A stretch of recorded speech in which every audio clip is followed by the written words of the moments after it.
La Fresh Morning.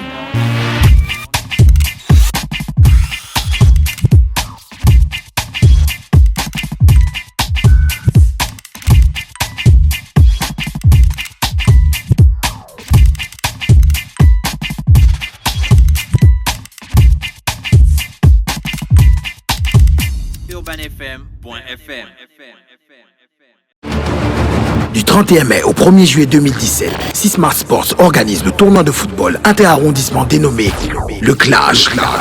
Un tournoi qui réunit les arrondissements des 3 communes de Libreville, 2 équipes par arrondissement dans la commune de Libreville et 3 équipes par arrondissement dans les communes voisines d'Ovendo et d'Akanda. Lieu des matchs, stade de l'INJS, annexe du stade de l'Amitié, stade de Nzengayon et stade FC 105. Pour plus d'informations, www.sismartsports.com. Les inscriptions se font dans les mairies de chaque arrondissement. Infoline 06 32 48 27 07 04 27 45. Un événement sportif en partenariat avec ANAF, OLAM, ANAGESC, Urban FM 104.5 et Quorum Service. Venez nombreux au Clash. Le réveil matinal le plus haut de la capitale sur leur radio. La plus haute de la capitale. Désolé pour cette petite interruption due à un ajustement technique, mais Mosley, oui, on peut donc rentrer dans le vif du sujet. Oui, je tenais également à rectifier parce que tout à l'heure j'ai dit ancien vice-président de l'Union nationale. Jusqu'à présent, Jean-Pierre Rougou n'a pas démissionné de l'Union nationale. Encore moins, il n'a pas fait l'objet d'une exclusion. Donc, c'est à préciser. Ah, d'accord, malgré ses positions. Oui, malgré son positionnement. Par contre, je crois que c'est Marc Jordan qui avait démissionné après avoir décidé de prendre part au dialogue politique. Alors, donc, ce matin, comme je le disais, on revient sur le dialogue. Monsieur Interretois, monsieur Jean-Pierre Rougou, comment avez-vous trouvé le déroulement pendant un mois pratiquement au stade d'Angonje du dialogue politique? Déjà pour essayer de planter le décor comme on dit souvent. Mais si c'est moi qui ai la parole, je voudrais pour commencer vous remercier. Pour ce qui concerne le dialogue, je dois dire que ça a été une grande réussite. Il n'y a pas longtemps, j'ai regardé la télévision française et j'ai vu le Premier ministre Édouard Philippe en compagnie d'Edouard et Nicolas Hulot inaugurer une station de production de carburant biologique. Et il a dit que nous sommes différents, mais nous sommes ensemble. Différents parce que Édouard Philippe est de droite, différents parce que Nicolas Hulot est de gauche. Nous sommes ensemble pour construire l'avenir. Et c'est ce qui s'est passé au dialogue. C'était des Gabonais issus des camps politiques différents, issus d'horizons divers, mais qui se sont retrouvés pour parler du Gabon, pour parler de l'avenir du Gabon. Et ça a été la première réussite. La deuxième réussite, c'est qu'il y a eu des sujets, des grands sujets qui ont été abordés, sans tabou. Les discussions ont été de grande qualité et les solutions ont été apportées de manière consensuelle. C'est déjà une réussite.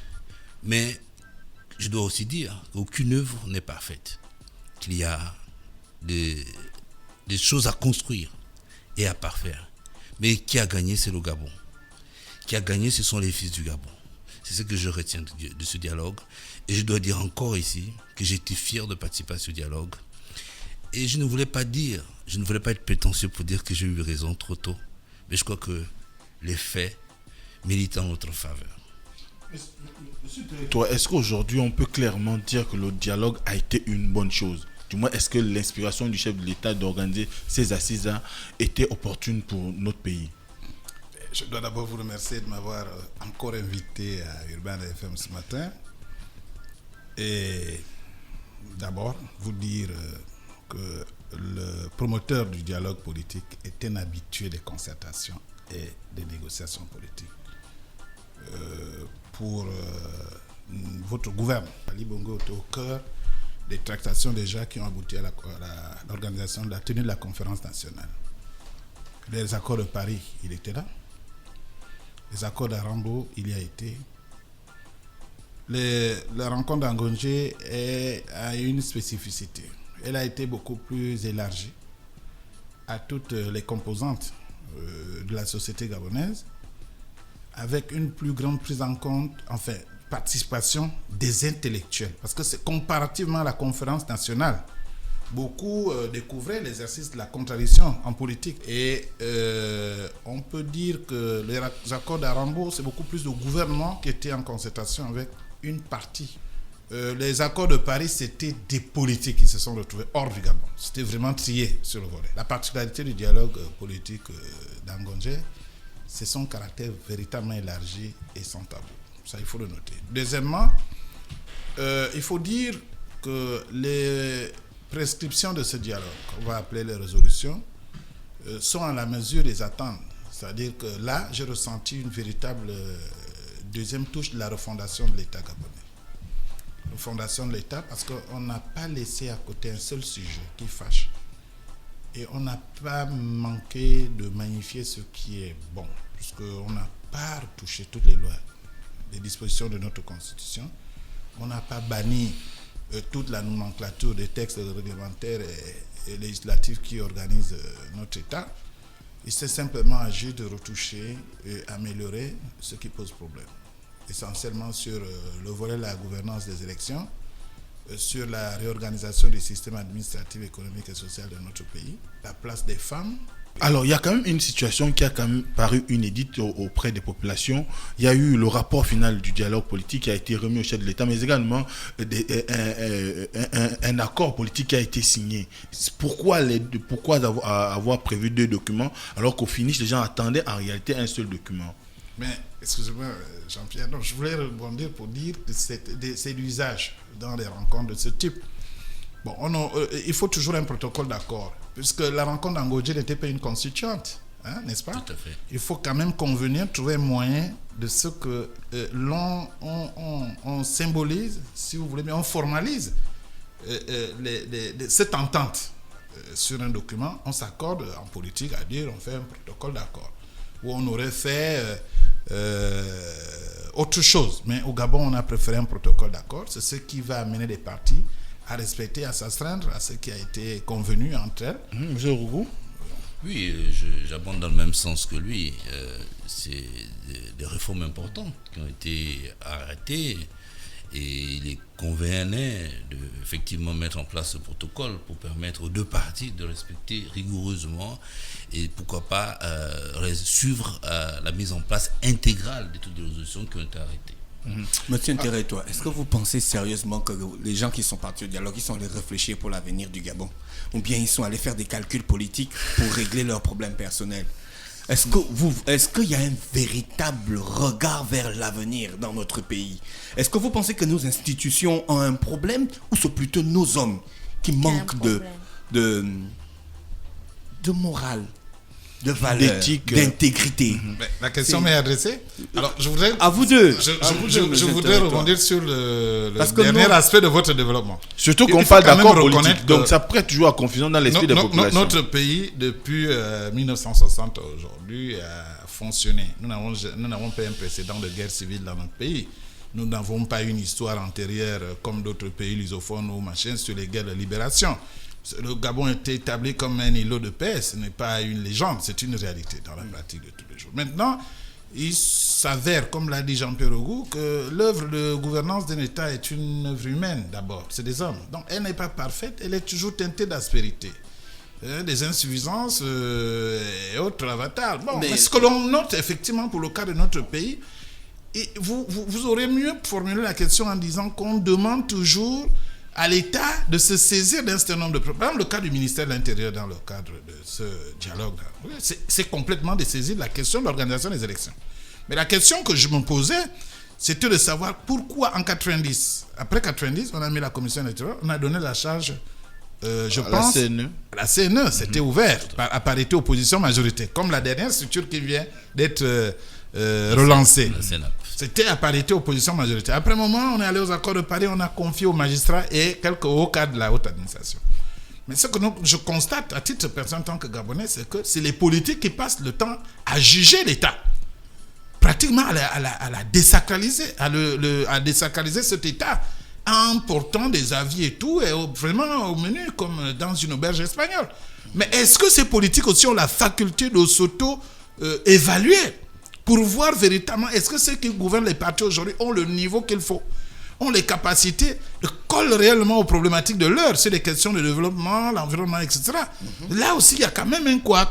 Mais il s'agit de faire une longue marche vers le progrès et ça passe par la tolérance. Parce que Monsieur Rocco, vous dites que vous êtes satisfait du dialogue. Nous tous, on est satisfaits que les Gabonais se parlent. C'est normal que les êtres humains se parlent, qu'ils se comprennent. Et je suis d'accord que vous soyez d'accord avec cette situation, même si vous êtes un partisan de l'opposition. Mais est-ce que vous êtes conscient qu'il y a eu... Est-ce que vous êtes d'accord ou vous voyez les choses comme nous? Est-ce que vous sentez qu'il y a eu des pas pour l'avenir du pays? Écoutez, on n'a pas parlé d'éducation, on a parlé que de politique. Il faut enlever la constitutionnelle, telle chose. Il faut faire ceci. Vous faites un dialogue, après vous chassez les ONG. Vous restez entre politiques dans une salle hyper fermée où les journalistes n'ont pas accès. Après, on sort avec 2 documents, qui est un désaccord, un autre un compte rendu. Est-ce qu'il y a véritablement une aspiration à investir moralement l'avenir dans notre pays? Écoutez, c'est votre point de vue. Non, c'est pas un point de vue, c'est une question, monsieur. Et je suis entendu les mêmes critiques, mais je dois vous dire que le Gabon était dans une situation particulière. Il fallait que les fils du Gabon se retrouvent. Oui, ça on était d'accord. Pour faire le point.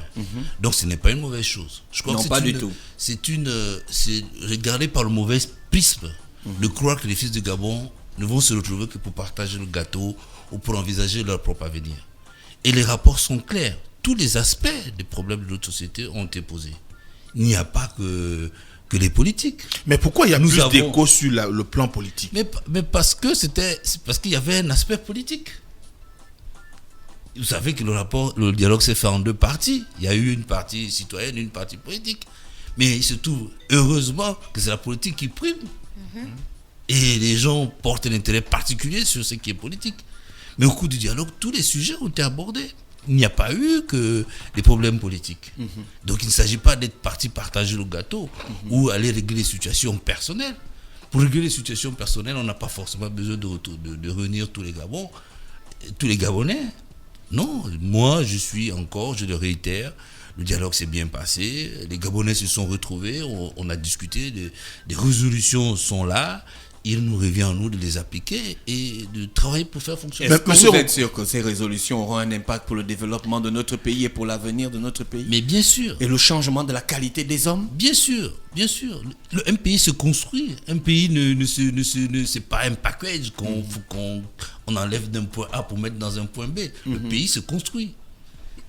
Monsieur Nteretois, vous partagez l'optimisme de monsieur Rougou lorsqu'il dit que les mesures qui ont été, du moins ce qui a été annoncé comme proposition par rapport à ce qu'il faudrait désormais faire pour changer un tout petit peu le fonctionnement des institutions et quelques aspects de la société gabonaise. Est-ce qu'aujourd'hui, on peut clairement dire qu'on peut faire confiance aux acteurs politiques sur cette question-là, notamment le chef de l'État en termes de capacité à faire en sorte que ces mesures deviennent force de loi?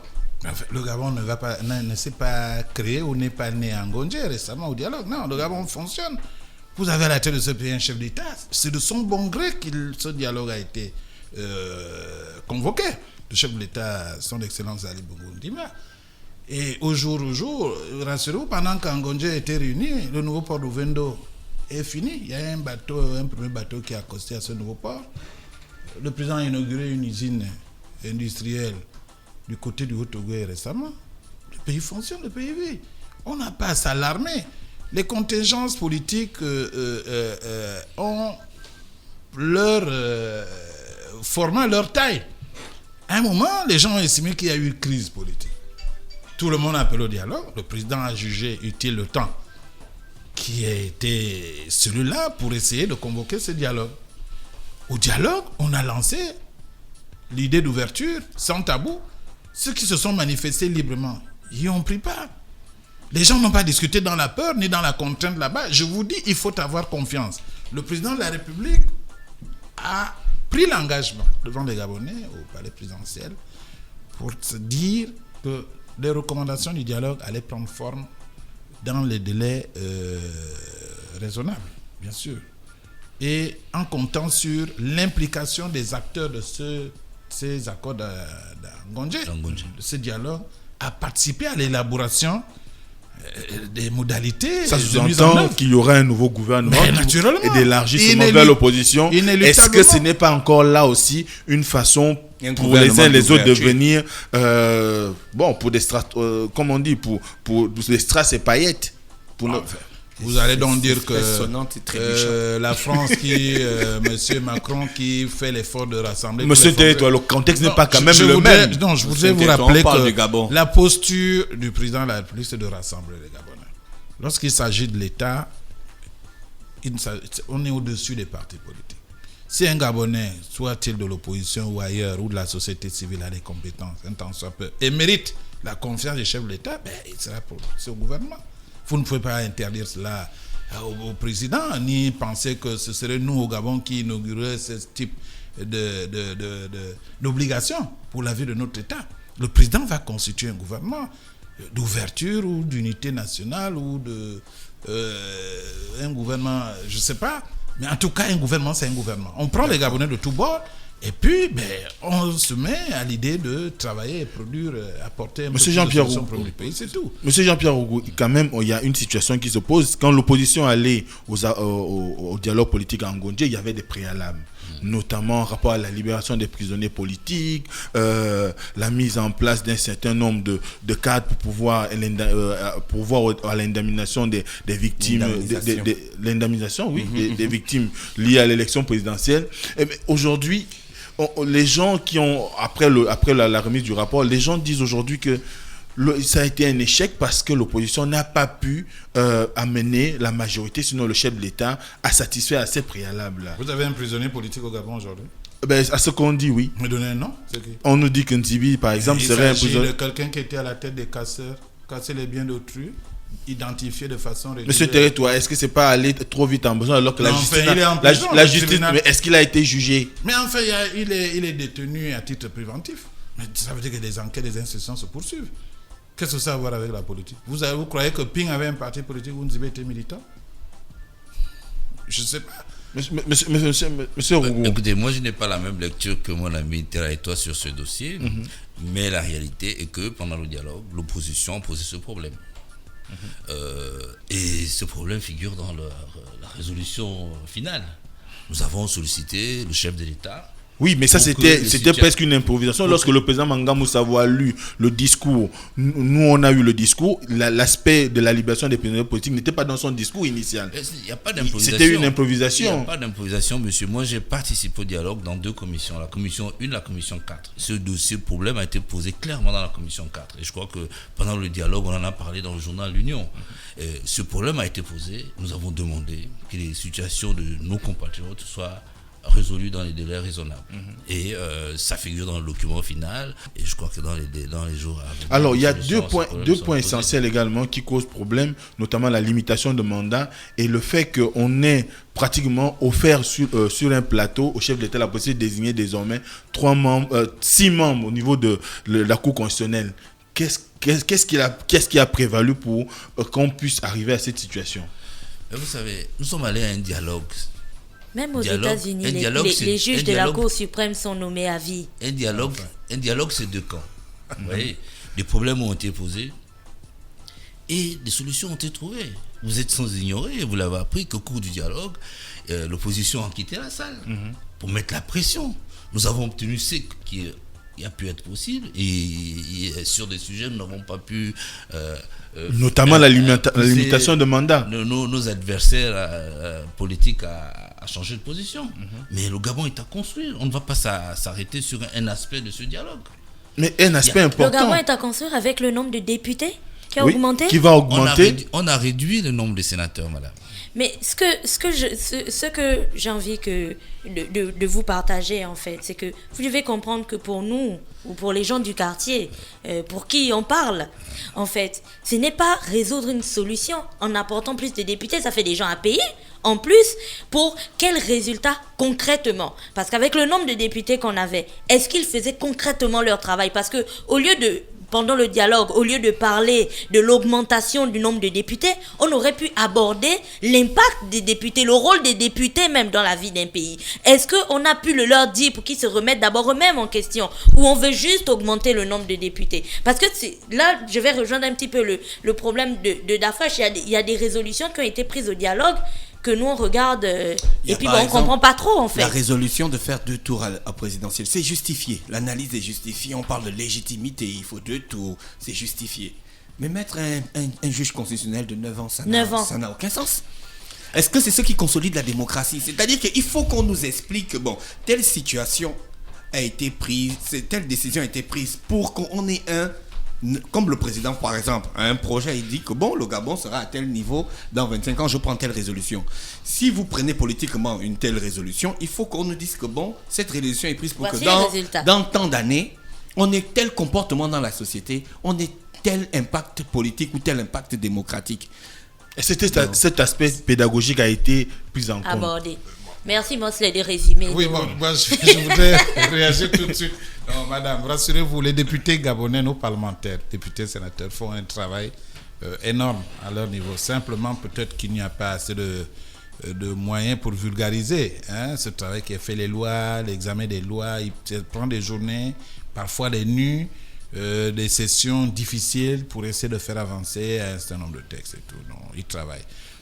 Ici, il s'agit d'apporter quand même des solutions sur les problèmes réellement posés. Je vous prends le problème de la répartition des sièges, puisque le critère spatial a été dégagé. Maintenant, on tient compte des espaces et la population. Vous aviez des communautés du Gabon, ethno-linguistiques, qui n'ont jamais eu un député à l'Assemblée nationale depuis les indépendances. Je prends le cas d'une province comme le Govindo, que je connais un peu. Le Haut-Ivindo, dont la communauté Kwele, semble-t-il, va avoir son député. Est-ce que c'est en état actuel, dans un pays aussi moderne, on soit encore à des est-ce que c'est une question des considérations communautaires ou ethno-linguistiques? C'est ça qui fait la nation. Si on ne tient pas compte de nos ça entités. fait quelle nation aujourd'hui? Et l'égalité des champs, la concurrence entre les partis. Les débits font les enfants avec les téquets. Pourquoi on veut encore réduire les gens à des communautés alors que tout le monde se mélange? Soyez moins passionnés, chers camarades. Chers camarades, je vous aurais invité en atelier au PDG pour apprendre à réguler vos pulsions émotionnelles. Non, je voulais dire qu'il y a dans l'esprit ici le maintien de l'unité et de la cohésion sociale de notre Gabon. Il faut faire des concessions, il faut faire des sacrifices, même quand ça n'arrange pas. Mais si c'est ce qui convient maintenant pour essayer d'avancer, il faut faire avec. Et je voudrais compléter mon ami Territoire pour dire qu'il s'est interrogé sur la question du mandat des membres de la Cour constitutionnelle. Déjà, je voudrais même que vous précisiez l'esprit de la nomination même. Et je voudrais lui dire que c'est une innovation. Parce que dans l'ancienne constitution, il y a des juges constitutionnels. Il y en a qui sont là depuis la création de la Cour constitutionnelle. Dorénavant, ils ne feront qu'un seul mandat de 9 ans. Bien limité. Donc, en quoi ça participe à la démocratie de faire un C'est la modernisation. Mais les pays les plus modernes, les juges constitutionnels sont à vie. Oui, mais nous on a choisi 9 ans. Aux États-Unis, ils sont à vie. Mais bien sûr, et c'est le président américain qui les nomme parfois. En France, on a choisi. Mais le mot de désignation pose quand même problème quand on a 3 désignés par le président de la République. Mais ça a toujours été ainsi. Ça a toujours été ainsi. Mais il y a une nouveauté, celle qui concerne le Conseil supérieur de la magistrature. Alors qu'on sait que le chef de l'État est le président du Conseil supérieur de la magistrature. Est-ce que ça ne veut pas un double usage? On a annoncé les grands principes. Maintenant, sur la mise en œuvre, au niveau de la mise en œuvre, il y aura des ajustements. Le dialogue a émis des avis sur la nécessité de, l'intérêt de. Maintenant, ceux qui seront en charge de la mise en musique des recommandations, des résolutions du dialogue, verront sur le plan technique comment est-ce que adapter un certain nombre d'avis sur le plan pratique pour en faire des textes de loi, réglementaires, etc. Alors, c'est pas une œuvre et l'innovation, c'est que les membres de la Cour constitutionnelle seront nommés par les spécialistes. De quoi? Membres du Conseil supérieur. Monsieur Rougou, les spécialistes de quoi? Le Conseil supérieur du droit. C'est de minimiser Non, c'est pas. Monsieur Territoire, la jeunesse d'aujourd'hui Nous sommes un pays, moi j'ai voyagé dans Nous l'Afrique sommes centrale. l'un des meilleurs L'Afrique- pays d'Afrique centrale. L'un des Vous meilleurs le pays savez. africains. En matière de modernisme. On a quand même l'eau potable, on voilà, a la liberté de dire ce que l'on modernisme, veut. de technologie. Monsieur Et Nteretwa, le taux d'alphabétisation est le plus élevé d'Afrique. c'est quand même le moins de... C'est ça les détails que vous ignorez un peu. Non, c'est ça. On non, a je suis- Urban FM, cette ça. radio qui est libre de ton. Mais c'est Monsieur ce que je Nteretwa, voulais c'est la dire. moindre des choses qu'on Mais puisse c'est faire. vrai, c'est ce que je voulais dire. Il faut monsieur déjà se Nteretwa. satisfaire de cela. Ce qu'il est en train de dire, c'est ce que je voulais dire. On a tous ces avantages-là en Afrique centrale et même sur la sous-région. Donc, on a des questions plus pertinentes en politique par rapport à d'autres peuples. Ça, c'est normal. C'est normal. Nous sommes quand même Gabonais. Aujourd'hui, on est en train de parler de la démocratie de notre pays parce qu'elle peut participer au développement de notre pays. Elle participe d'ailleurs. Chaque décision politique doit avoir un impact démocratique. En quoi dire à un juge constitutionnel de faire 9 ans participe à la démocratie d'un pays? Est-ce que c'est ce que je vous disais au début? Est-ce que c'est la qualité de nos institutions qui pose problème ou ce sont les hommes dans l'institution qui posent le problème? Donc, faut-il pas soigner les hommes pour avoir des meilleures institutions? Et pour soigner les hommes, il faut prendre du temps. C'est pourquoi Il faut d'abord faire un diagnostic. il donne un diagnostic et 9 ans. Je crois que c'est assez équilibré. C'est parce une que expérience le nouvelle. métier de juge constitutionnel, c'est un métier assez complexe. C'est un métier d'expérience. Voilà. En 9 ans, on Donc, ne peut pas dire qu'on a de l'expérience. On ne peut pas, nous au Gabon, nous arroger le droit de nommer des juges constitutionnels à vie. Nous avons choisi la voie médiane. 9 ans, moi je pense que c'est assez équilibré pour pouvoir faire un travail aussi important et pouvoir contribuer à réguler les institutions constitutionnelles de notre pays. Monsieur Rougou et Monsieur Il faut Tereto, avoir à je voulais l'esprit vous aussi demander... l'intérêt impérieux de stabiliser nos institutions. Parce que si nous allons écouter tous les mandats et permettre un foisonnement de contradictions, des choix Voilà. que vous voulez plus réalistes, Voilà. mais ça fragilise les institutions. On a le cas précédent d'un pays qui a connu une expérience amère, le Niger, Niamey, où la démocratie sans limite a donné ce qu'elle a donné, le blocage des institutions constitutionnelles. Non, il faut limiter, il faut réguler et organiser les choses. Je pense que nous sortons d'une expérience, il faut faire avec une autre, même sur le plan de la gouvernance du scrutin. Je pense qu'on a rejeté l'idée de l'enveloppe et tout. Hier, c'était, il n'y avait pas d'enveloppe, etc. On fait la démocratie, c'est une œuvre toujours perfectible. Et elle s'est construite. Moi, je voulais vous demander, alors le dialogue est terminé, la remise des rapports est passée. Concrètement, dans les tout prochains jours ou dans les prochaines semaines, on pourrait s'attendre à quoi? En fait, la suite, c'est quoi? Pour ceux qui ne sont pas dedans et qui ne savent pas exactement comment ça se passe, en fait, qu'est-ce qui va se faire ensuite? Mais je crois que Qu'est-ce qu'on pourrait attendre? le jour de la clôture du dialogue, vous avez entendu les principaux responsables du pays dire clairement que les institutions proposées par les résolutions du dialogue seront mises en place. Et ce sont ces institutions qui seront chargées d'appliquer par des lois, donc par les textes de loi ou par la voie réglementaire, toutes les résolutions du dialogue. Et cette application va se faire de manière conjointe, comme cela s'est passé pendant le dialogue, avec les cadres de l'opposition et les cadres de la majorité. Voilà. Alors, moi je pense que l'idéal, puisqu'on ne va pas recourir au référendum, l'idéal serait que le Congrès, c'est-à-dire les deux chambres du Parlement, se réunissent. D'abord, il faut proroger de façon claire le mandat des députés, qui pour le moment est fixé, la fin est en juillet. Il faut le reproroger. Après reproroger ce mandat, je pense qu'il serait bon que les deux chambres du Parlement se réunissent, ou c'est le président qui fait une déclaration à la nation, pour demander à ce que ces deux chambres du Parlement s'astreignent à la formalisation des recommandations de résolution du dialogue, parce que ça devrait se faire d'abord au niveau du Parlement, des chambres du Parlement.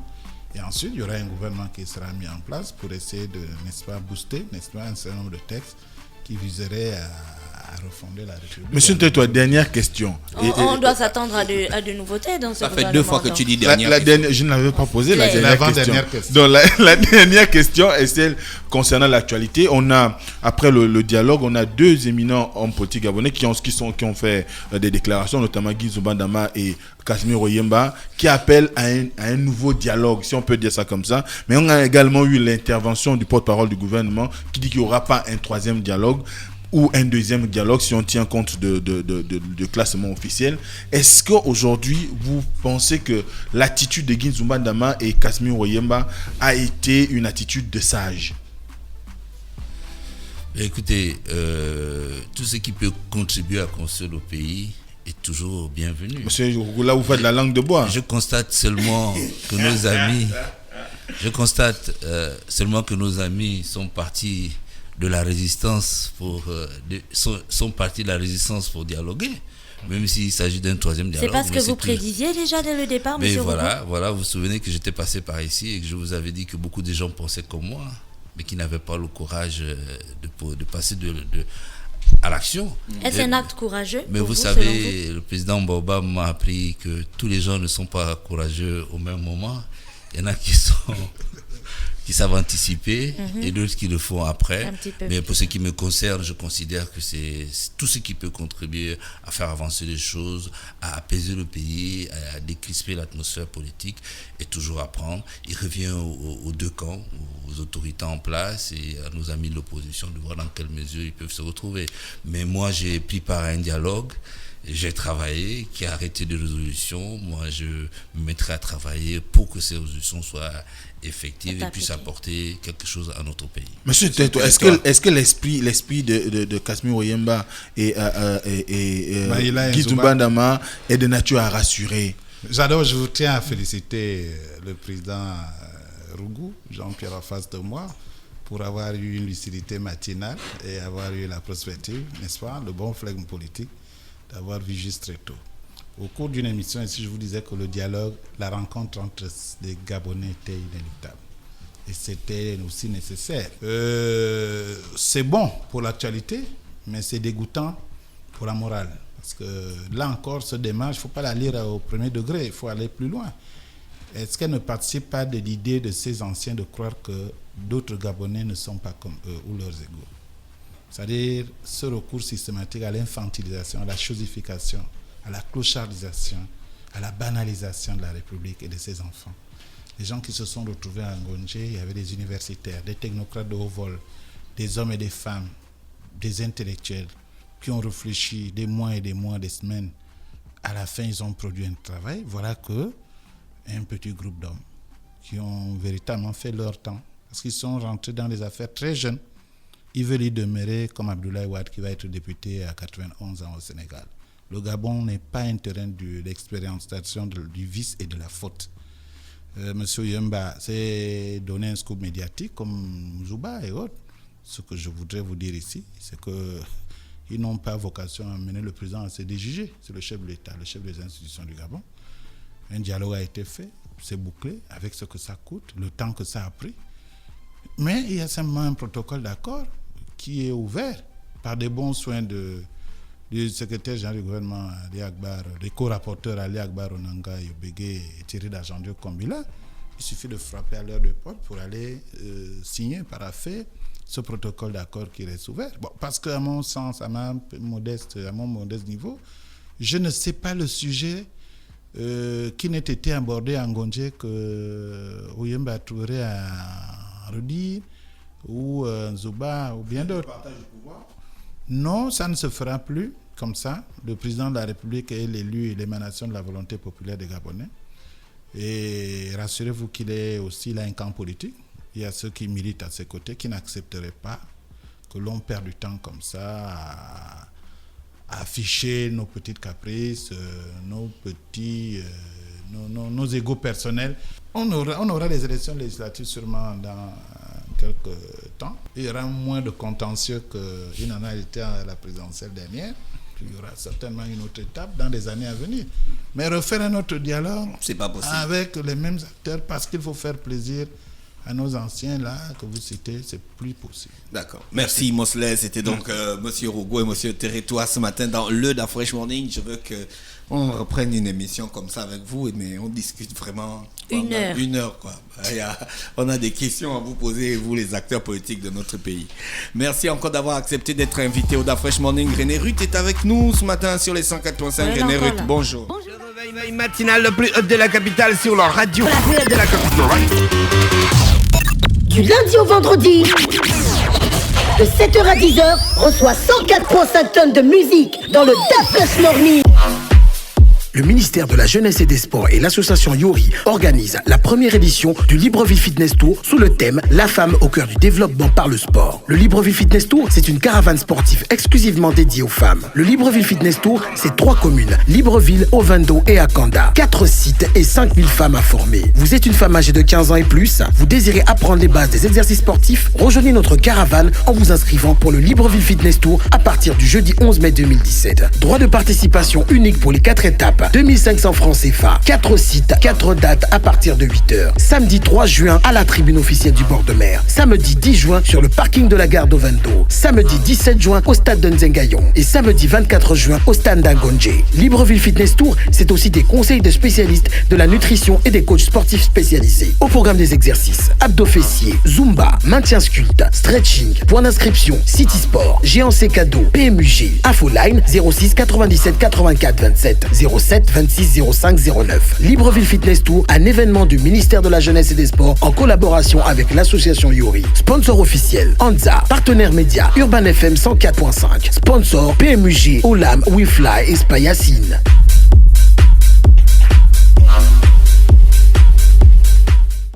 Urban FM. Découvrez et apprenez Urban FM. C'est la première radio urbaine au Gabon. Urban FM, c'est aussi une équipe de jeunes dynamiques à votre écoute pour vous satisfaire. La recherche d'une qualité de son parfaite, de nouvelles techniques de communication. Urban FM, c'est une nouvelle manière de voir et de faire de la radio. Grâce à Urban FM, vous n'écouterez plus la radio de la même façon. Entrez dans l'univers Urban FM 104.5, la station urbaine. 104.5, 104.5, 104.5. Urban FM, Urban FM. Urban FM. Stop Fresh Morning.